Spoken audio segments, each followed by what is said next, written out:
My best friend invited me to a weekend trip, then slowly turned it into a social experiment where every decision was secretly being compared against someone else's reaction. My best friend invited me on a weekend trip, and by Sunday night, I realized I had spent 2 days being quietly measured against someone I had never even met. I didn't understand it at first because nothing about the invitation seemed strange. My friend Caleb and I had known each other since college. We were the kind of friends who didn't need to text every day to stay close. We could go months without talking and then pick right back up like nothing had changed. He was one of those people who was easy to be around, funny in a dry kind of way, always had some half-absurd story about a coworker or a cousin or some random guy he'd met at a gas station. If Caleb asked you to do something, it usually meant it would be simple, low effort, and probably better than staying home. So when he called me on a Tuesday night and said, "I'm thinking about renting a cabin for the weekend, just a few of us. You should come," I said yes almost immediately. He made it sound casual, nothing fancy. Just a couple hours outside the city, some food, board games, a fire pit, maybe a hike if the weather held up. I asked who was going and he gave me a short list of names I recognized from his life over the past year. One guy from work, a girl from his climbing gym, his cousin's girlfriend, a couple people I had met once or twice, nothing that made me hesitate. The only thing that stood out was how quickly he added, "And my friend Maya might come too, if she can get away." I said, "Cool, the more the merrier." He paused for half a second and said, "Yeah, exactly." That was weird in a tiny way, but not weird enough to mean anything. Caleb had always had this habit of sounding like he was thinking through his words while he was already talking. I figured nothing of it. The cabin was about 3 hours away, tucked near a lake in a quiet part of the state where the roads got narrow and the gas stations got sparse. We left early Friday afternoon. I drove myself because I wanted the option to leave if I got bored, and because I generally prefer having my own car on any trip that includes more than 4 people. The drive there was normal. Caleb rode with me for the first hour, then switched to another car when we stopped for food. We joked around, complained about traffic, argued over the playlist. Everything felt easy. By the time we got to the cabin, I was in a good mood and actually looking forward to the weekend. The cabin itself was nicer than I expected. Not luxury, but clean, roomy, wood everywhere, tall windows facing the trees, one of those places that makes people instinctively lower their voices even when nobody asks them to. There was a deck, a fire pit, a big table inside, and just enough unreliable Wi-Fi to make everyone complain, but not enough to actually solve anything. Maya was already there when we arrived. She was standing near the kitchen with a drink in her hand, talking to the girl from the climbing gym. Caleb introduced us like it was a total coincidence, but the way he did it felt a little too careful, like he was trying to make the moment seem casual while also making sure I noticed her. Maya was nice, easy to talk to, sharp, but not in a way that felt performative. She had this calm kind of confidence that made people pay attention without her having to ask for it. We made normal small talk at first, the kind you do when there are other people around and you don't know whether you're supposed to be relaxed or impressive. I remember thinking she was probably Caleb's type of friend, the kind of person who always had an opinion, but never in a way that felt exhausting. That first evening was fine. We cooked burgers, somebody forgot the buns, one of the guys burned the onions, and everyone laughed about it like it was somehow a tragedy worth commemorating. After dinner, people drifted into different corners of the cabin. A few sat inside playing cards. 2 people went outside for a cigarette. Maya and I ended up on the back deck with Caleb and the climbing gym girl, talking about dumb travel stories and jobs, and what we'd all do if we ever got enough money to disappear for a year. At some point, Maya asked me what kind of music I listened to when I was driving alone. I said usually podcasts or old playlists, depends on my mood. She nodded and said, "That's a safe answer." I laughed because I thought she was joking. She smiled a little and said, "Is it?" That was the first moment I noticed her paying attention to more than just what people said. She seemed to be watching how they answered, not in an obvious way, just enough that I registered it without being able to explain why. Later that night, when people started heading to bed, Caleb asked if I wanted to grab a drink and sit outside for a bit. It was just the 2 of us on the deck. He was leaning back in one of the chairs, looking out at the trees, and for a minute we were just talking about work. I mentioned a project I'd been annoyed with, and he started giving me advice in that half-serious, half-mocking way he had. Then he asked casually, "So what do you think of Maya?" I said, "She seems cool." He nodded slowly, "Yeah." "Yeah, why?" "No reason," he said, "just curious." I waited for him to say more, but he didn't. He just stared out at the dark yard and took a sip of his drink. Something about the way he asked made me think he already knew my answer before I gave it. Like he wasn't asking out of interest, but out of confirmation. The next morning, things got more specific. We'd planned to make breakfast together. It turned into a messy group effort because nobody could agree on whether pancakes were worth the trouble. Maya was the first one in the kitchen, already fully awake and annoying in that efficient way where some people seem weirdly functional before noon. Caleb came in after that, then a few others wandered through. At one point, Maya asked if anyone wanted coffee. 3 people said yes. I said yes. Caleb said, "Actually, can you make mine extra strong? I barely slept." It was a normal enough request. She nodded and started making it. Then she looked at me and said, "What do you want?" I said, "Just black." She handed me a mug a minute later and said, "You seem like the type who doesn't ask for much." I remember laughing because again, I thought she was just making conversation, but she was watching me when she said it, not smiling like everyone else, more like she was taking note of something. Later that morning, the group split up. Some people wanted to go into town for groceries, a couple wanted to hike. Caleb asked if I was going to join the hike, and I said maybe. Maya was standing near the doorway, tying her hair back, and she said, "You don't strike me as a hiking person." I said, "Why not?" She shrugged, "You look like someone who'd rather go where the plan is already clear." I laughed and said she was probably right, but I still ended up going. The hike itself was pleasant enough, nothing dramatic, just a trail through the woods, cold air, good scenery, a lot of dumb conversation. But I kept noticing that whenever I answered a question, Maya seemed to remember the exact wording. If I said I preferred something simple, she'd glance at Caleb later like she was checking whether my answer matched some expectation. If I said I was easygoing, she'd give this tiny little nod like she was storing the information. By the time we got back to the cabin, I was only half thinking about it.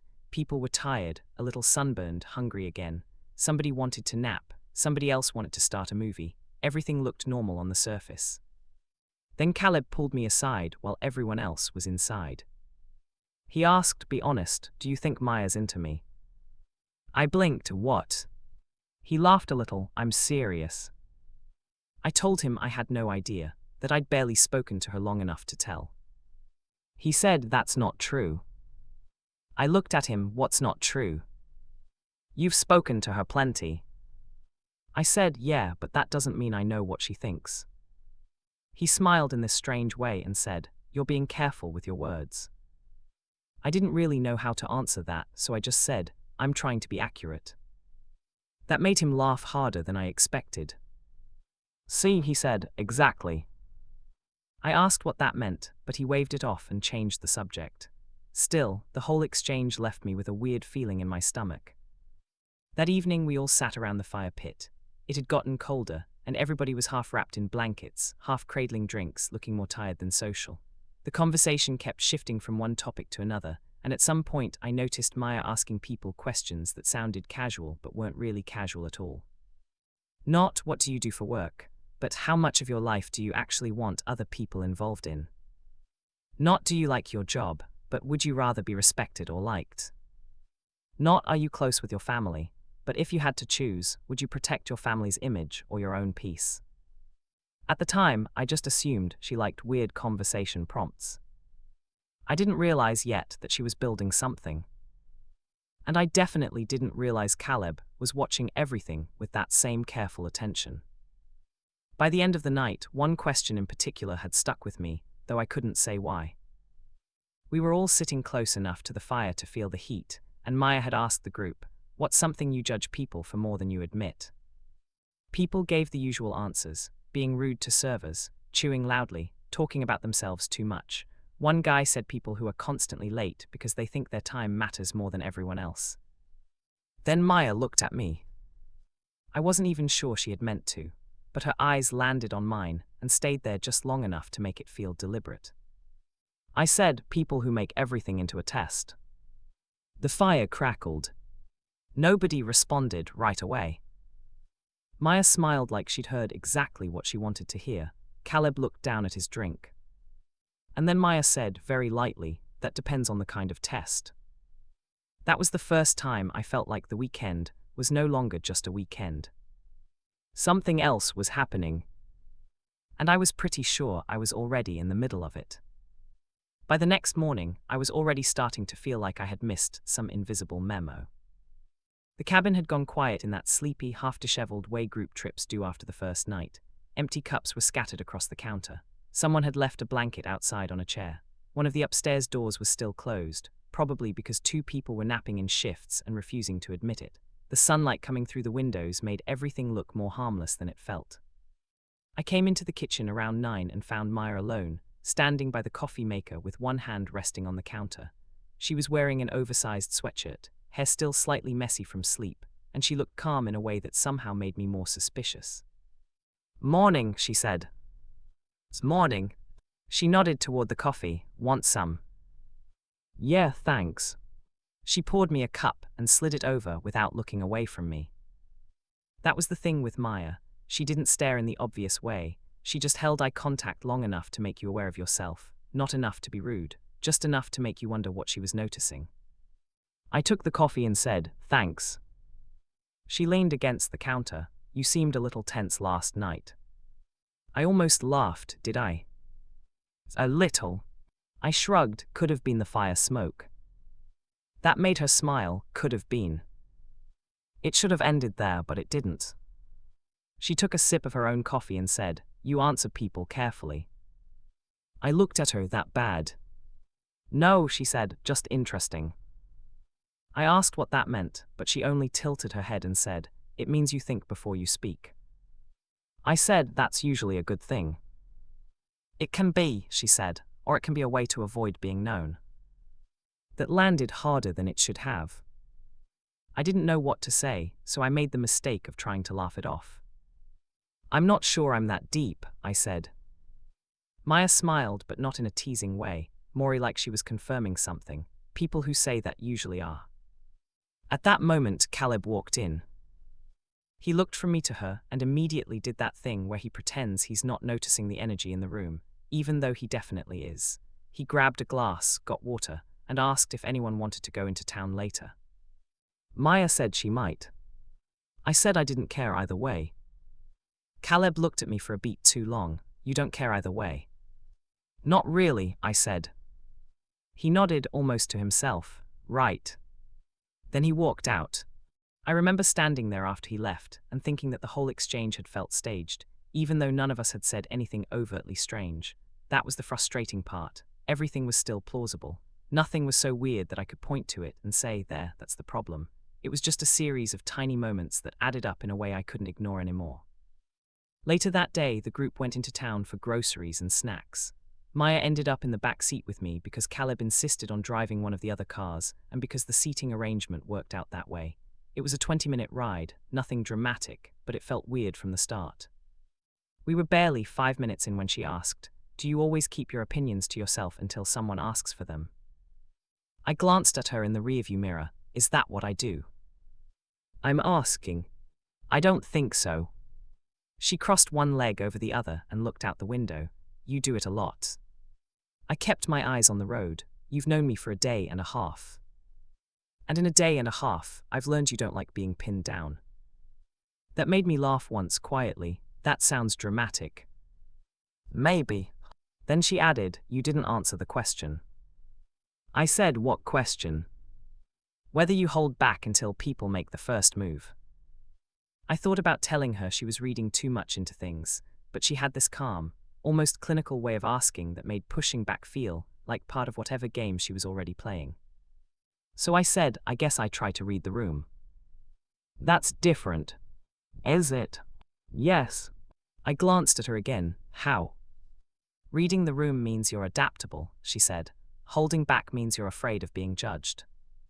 I almost told her she was projecting, but something about the tone made me stop. It wasn't flirtation. It wasn't hostility. It sounded like she was testing a theory. Before I could respond, Caleb called from the other car to ask if we needed anything specific.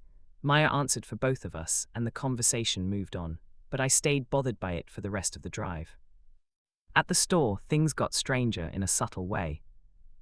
Maya split off from the group at one point to grab drinks, and Caleb ended up beside me in the snack aisle. He asked if I was enjoying the trip. I said, "Yeah, mostly." "Mostly?" I shrugged, it's fine. He gave me a look that was hard to read. You don't seem fully relaxed. I'm relaxed enough. That's not an answer. It is if you're not interrogating me. He smiled a little at that, but it didn't reach his eyes. Then he said, Maya thinks you're hard to read. I looked at him, does she? Yeah. That's supposed to mean something. He lifted one shoulder, depends. On what? On whether you are. I stared at him for a second, waiting for him to explain, but he just grabbed a bag of chips and walked away. At that point, I started to feel genuinely annoyed. Not angry yet, just annoyed in the way you feel when someone keeps nudging you toward a conversation you never agreed to have. The ride back to the cabin was mostly quiet. When we got there, everybody started unloading groceries, and by the time I got inside, Maya was already at the counter making a list on a notepad. She looked up and asked, Did Caleb say anything in the car? I paused, not really. She nodded as if that made sense. He notices when people are uncomfortable. I said, does he? Of course. That sounded harmless enough, but she said it in a way that made it sound like a feature she approved of. That afternoon, people drifted into smaller groups. Some played cards, some went outside, a couple of them started making lunch. I ended up on the porch with Caleb, drinking something fizzy out of a can and staring at the lake. I decided to bring it up. Are Maya and you close? I asked. Caleb took a second before answering. Why? No reason, just curious. He laughed under his breath. You say that like you didn't mean anything by it. I didn't mean anything by it. Sure. I looked at him, so are you. We've known each other a while. That's not what I asked. He looked at the lake for a few seconds before saying, Maya notices things. I waited. He went on, she's good at figuring out how people move through the world. That sounds vague. It is vague. Why are you talking like this? He smiled, because you're the one who asked. I let out a breath and leaned back in the chair. I'm just trying to figure out whether this weekend is supposed to be casual or symbolic. Caleb turned to look at me fully then. Everything's symbolic if you stare at it long enough. That's not helpful. No, it's honest. He took a sip of his drink and added, You and Maya are getting along better than I expected. That was such a strange sentence that I just stared at him. Why would you expect anything? He shrugged, people either click or they don't. Okay. And you two are clicking. I said, you sound weirdly invested. He gave me a small smile. I like when people are interesting. That should have been the end of it, but the second he said it, I had the distinct feeling that interesting was not a compliment in the way he meant it. The thing is, after that conversation, I started watching everyone a little differently. Once you suspect there's a game happening, you stop being able to just participate normally. Every casual question starts to feel like a checkpoint. Every joke sounds like it may be measuring something. Every silence starts to look intentional. That night we made dinner together. Nothing fancy, just pasta, salad, garlic bread, a lot of standing around waiting for water to boil. Maya kept moving between people, asking who wanted what, offering help, making small comments. Caleb was in a better mood than earlier, joking around more than usual. The rest of the group seemed oblivious. I tried to stay out of it. I really did. But then, while everyone was crowded into the kitchen, Maya dropped a dish towel and I reached down to pick it up before she could. She thanked me, and before I could hand it back, she said, You're the kind of person who notices the small things first. I said, That's just called being around other people. No, she said, some people don't notice. Caleb, who was standing nearby cutting bread, looked up at me and said, He does though. It came out too fast. I turned to him, What? He shrugged, Nothing, I just mean yeah, you pay attention. The way he said it made my skin prickle a little, not because it was insulting, but because it sounded like a conclusion he'd already reached before the trip even started. And then Maya said, almost casually, That's why this is working better than I thought. I looked at her, What's working? She blinked once, as if she had said too much without meaning to. The group. Nobody else seemed to notice, but Caleb did. He went quiet for half a second, then said, Yeah, better than expected. I laughed a little because I didn't know what else to do, but inside I was starting to feel like I'd walked into a conversation that had been going on long before I arrived. After dinner, a few people wanted to go down to the lake. It was dark by then, the kind of dark where the water disappears into the background and only the sound tells you where it is. I stayed behind at first, cleaning up in the kitchen with 2 other people, but eventually I went outside too. When I got to the fire pit, I found Caleb and Maya sitting apart from the others, talking quietly. Not in a secretive way exactly, just in a way that made me hesitate before walking over. Maya noticed me first. She looked up and said, "There he is." Caleb turned, "Took you long enough." I sat down on the other side of the fire and asked, "What's that supposed to mean?" Maya answered before Caleb could. "It means you like to observe before joining." I looked at her. "You keep saying things like that." "Because they're true." "Based on what?" She smiled. "Based on this weekend." That should have sounded harmless. It didn't. Caleb stretched his legs out in front of him and said, "We were just talking about how people react when they think they're being watched." I looked at him. Why would anyone think that? He gave me a long, unreadable look and said, "Usually because they are." The fire popped. Nobody laughed. And for the first time since we got there, I felt the exact shape of the thing underneath everything else. It wasn't just that Maya was observant. It wasn't just that Caleb was weirdly interested in my reactions. It was that both of them seemed to be tracking the same thing, and I had the growing sense that I was not supposed to know what it was. By the time we went to bed, I had started replaying every conversation from the past day and a half. The way Maya asked questions that sounded casual but weren't. The way Caleb watched my answers as if they mattered beyond the surface. The way both of them kept steering me towards some version of myself I hadn't agreed to reveal. And lying in bed that night, staring at the ceiling in the dark cabin while everyone else settled into sleep around me, I had this uncomfortable realization.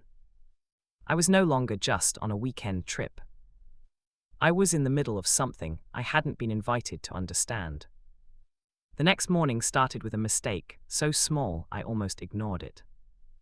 I came into the kitchen expecting the usual half-awake scramble for coffee, toast, and silence. Instead, I found Maya sitting at the table with her laptop open and Caleb standing beside her, both of them talking in low voices. When I walked in, they stopped immediately. Not dramatically, just enough to be noticeable. I said good morning, poured myself coffee, and tried not to stare.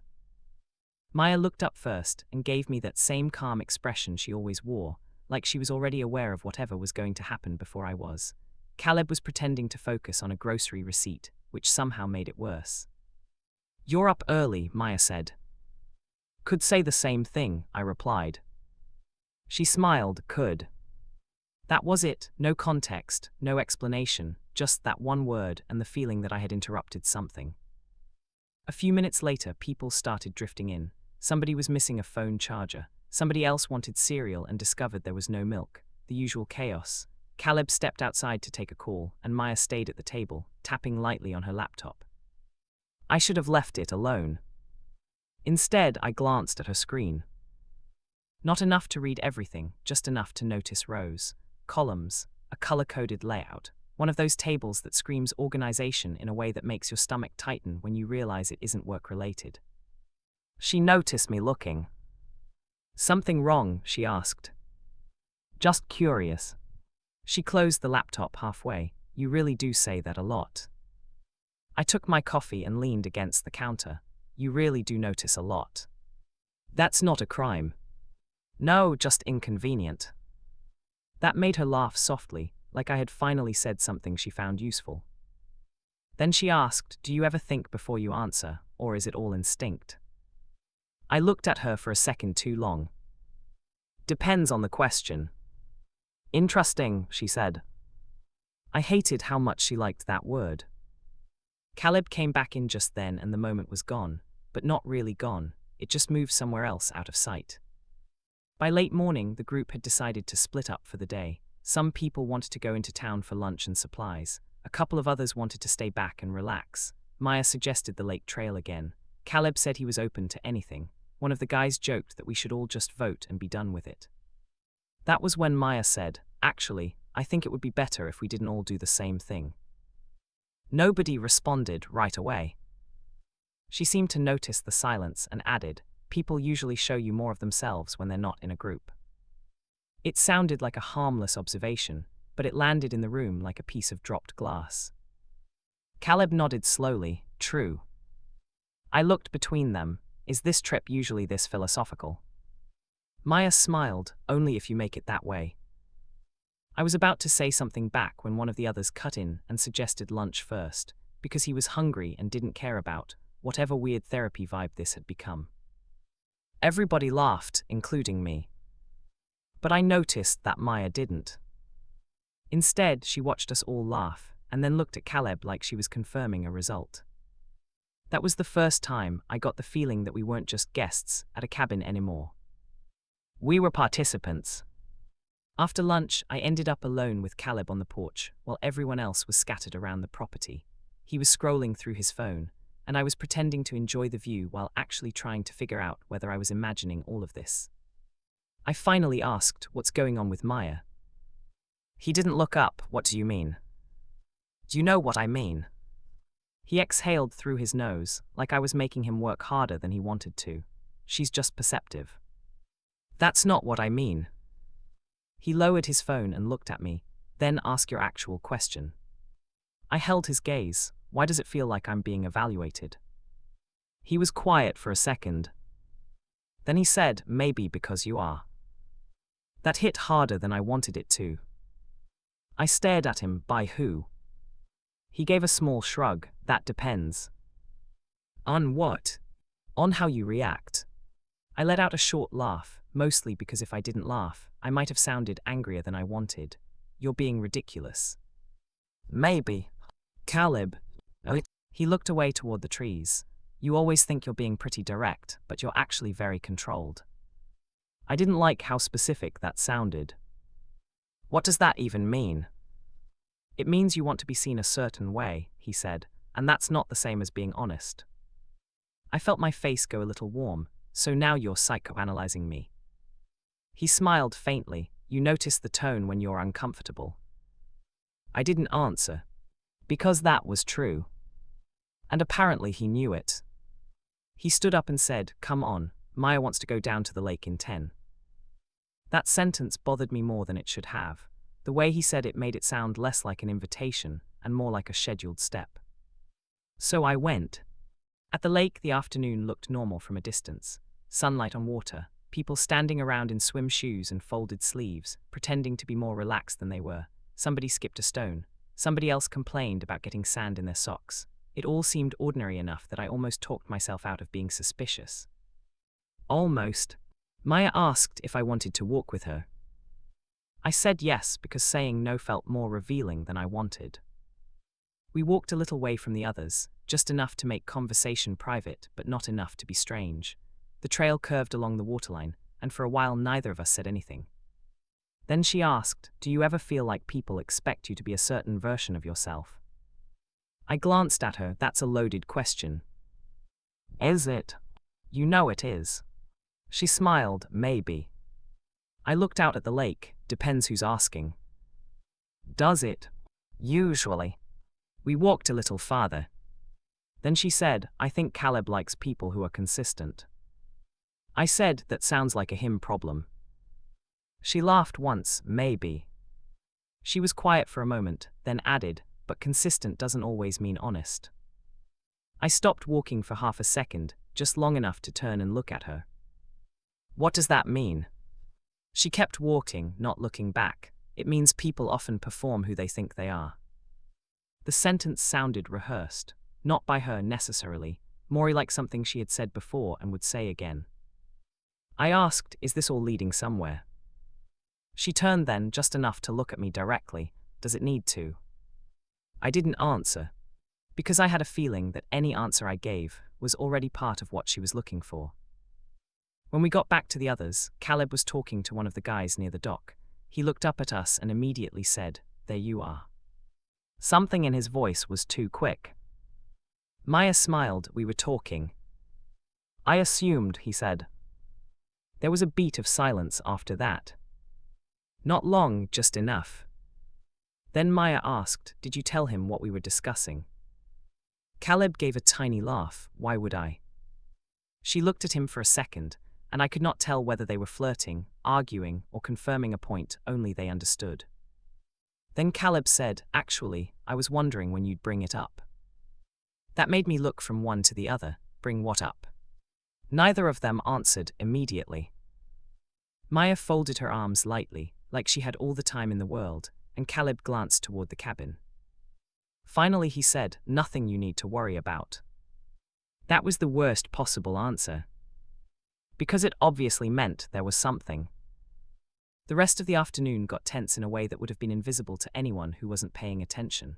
People kept talking, joking, moving around, but the energy had shifted. Caleb was watching me more directly now. Maya had gone from curious to almost analytical.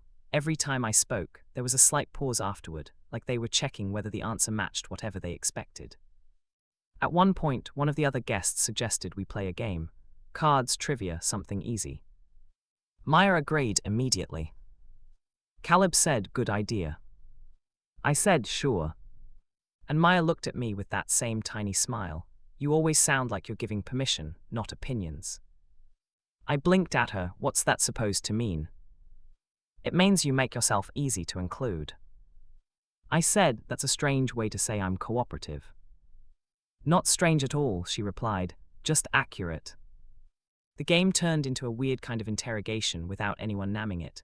Small questions, random prompts, preferences, hypotheticals. Whoever was running the pace didn't seem to care about winning, only about watching who answered what and how quickly and with what kind of hesitation. At first I thought I was overreacting.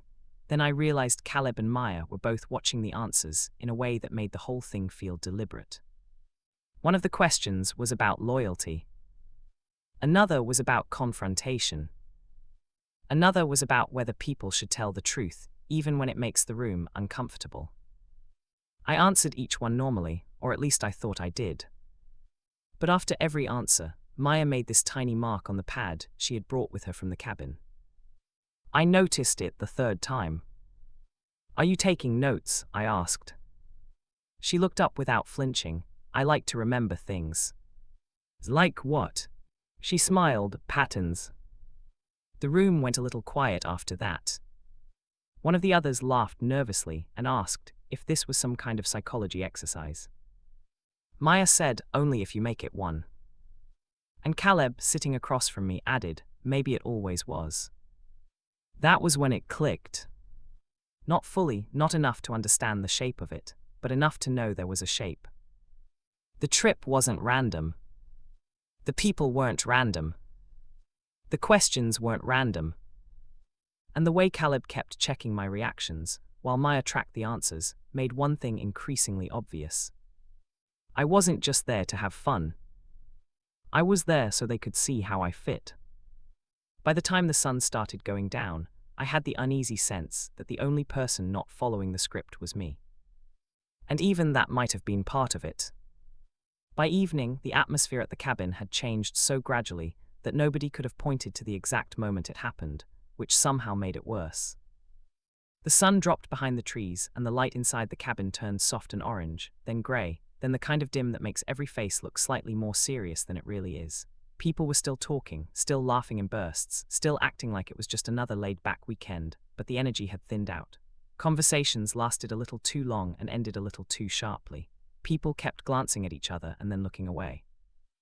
I sat on the edge of the deck for a while, pretending to enjoy the quiet, when Maya came out with 2 drinks and handed one to me without asking. "I didn't order that," I said. "You looked like you needed one." "That sounds suspiciously confident." She leaned against the railing beside me. "You say that like confidence is a bad thing." "It depends on the context." "That's your answer for everything." "It's a good answer." She smiled, but she didn't look amused. "It's a safe answer." I turned toward her. "You keep saying things like that." "Because they keep being true." I wanted to push back, but before I could, Caleb stepped through the sliding door and joined us. He had one hand in his pocket, the other holding a bottle, and he looked relaxed in a way that now felt almost strategic. "What are we talking about?" he asked. Maya said how careful he is. Caleb glanced at me. Is that true? I said, careful about what? He shrugged. About everything. I laughed once. That sounds like a ridiculous exaggeration. Maya took a sip from her drink. Not really. Caleb nodded, almost approvingly. He does it with answers too. I looked between them. Do you two rehearse this? That got a faint smile out of both of them, which was somehow more unsettling than if they had denied it. Then Caleb said, you're the one who keeps acting like this, is a normal conversation. I stared at him. What's that supposed to mean? It means you still think the rules are obvious.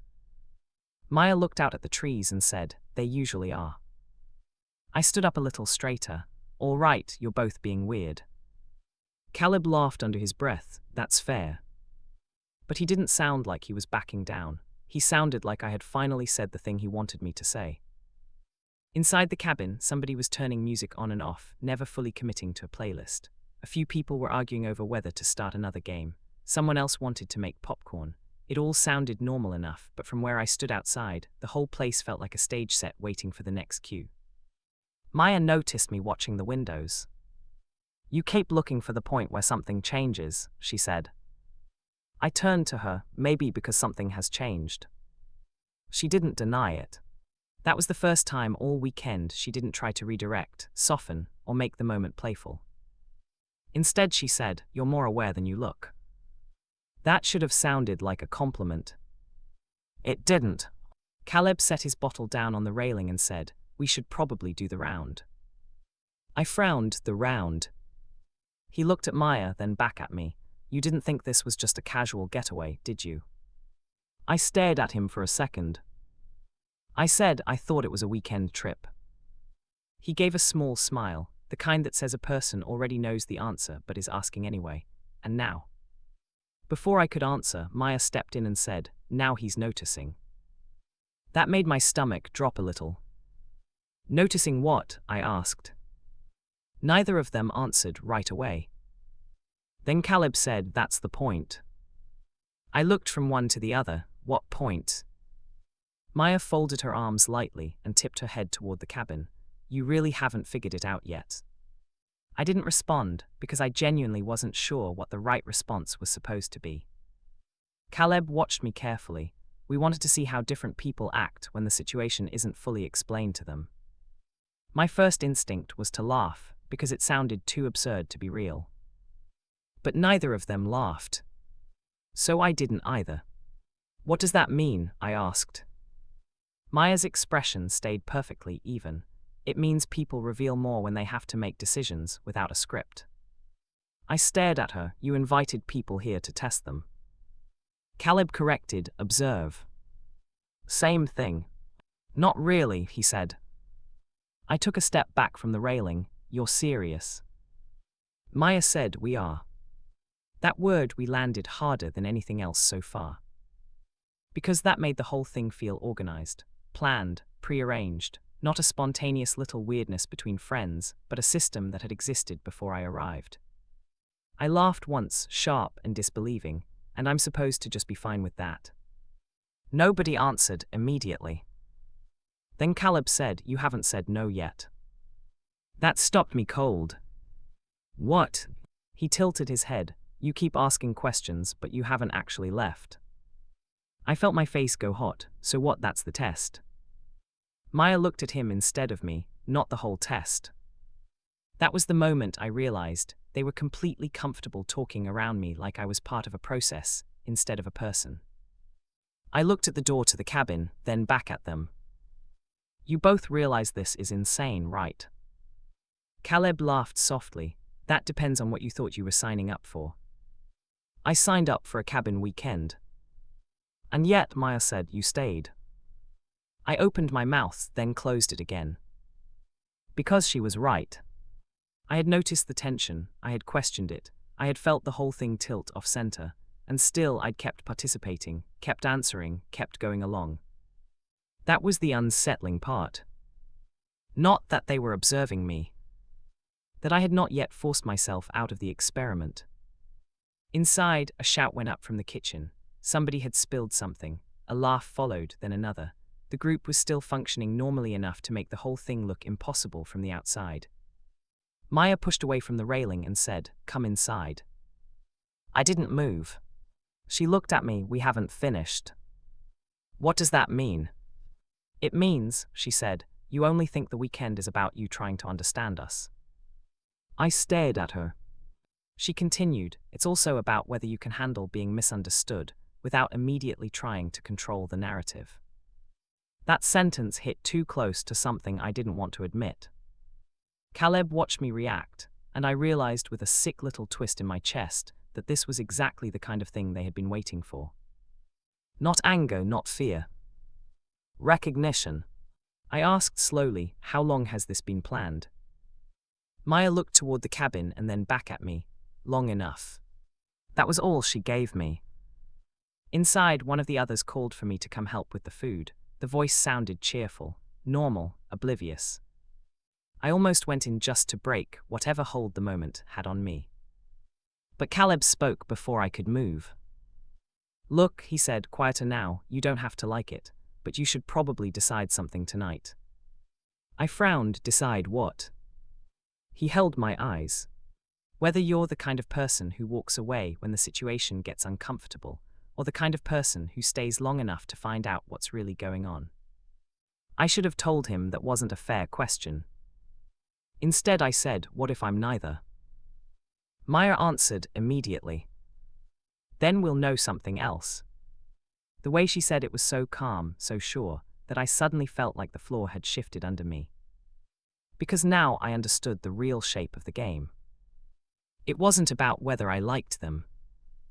It wasn't about whether I believed them. It wasn't even really about what they thought of me. It was about how long I would remain inside a situation that was clearly wrong before I made the choice to leave it. And the worst part was that I had already stayed longer than I should have. I didn't go back inside right away. I stood there on the deck with the cold air moving around me, looking through the window at the warm light in the cabin, and trying to decide whether I was angry, embarrassed, or both. Everything inside was still going on as if nothing had happened. People were laughing over something at the table. Somebody had turned music up a little too loud. A chair scraped against the floor. The ordinary sounds of a normal weekend continued uninterrupted, which somehow made the whole thing feel even more unreal. Maya and Caleb were still outside with me. Neither of them seemed in a hurry to explain anything else. That was the part that finally snapped something in me. Not the experiment itself, not even the fact that they had turned a friend trip into a weird behavioral test. It was the calmness, the ease, the assumption that I would just keep standing there while they decided how much of the truth I was allowed to have. I said, "You know what, no." Caleb blinked once, "No." I looked at both of them. "No, I'm not doing this." Maya's expression changed only slightly, but I saw it, that tiny flicker of surprise that disappeared almost as soon as it appeared. "Doing what?" "This," I said, "whatever this is, the little silent evaluation, the weird observation game, the part where I'm supposed to sit here and prove something without being told what I'm proving." Caleb opened his mouth, then closed it again. Maya folded her arms. "You're reacting exactly how someone would react if they didn't like being seen clearly." I laughed once because that was almost impressive in how ridiculous it was. "Seen clearly," I said. "You invited a group of people to a cabin and started comparing everyone's behavior like it was data." "We were trying to understand compatibility," she said. "Compatibility with what?" "With reality," she said. I stared at her. She didn't look ashamed, she didn't look confused, she looked completely convinced. Caleb finally stepped in. "You're taking it too personally."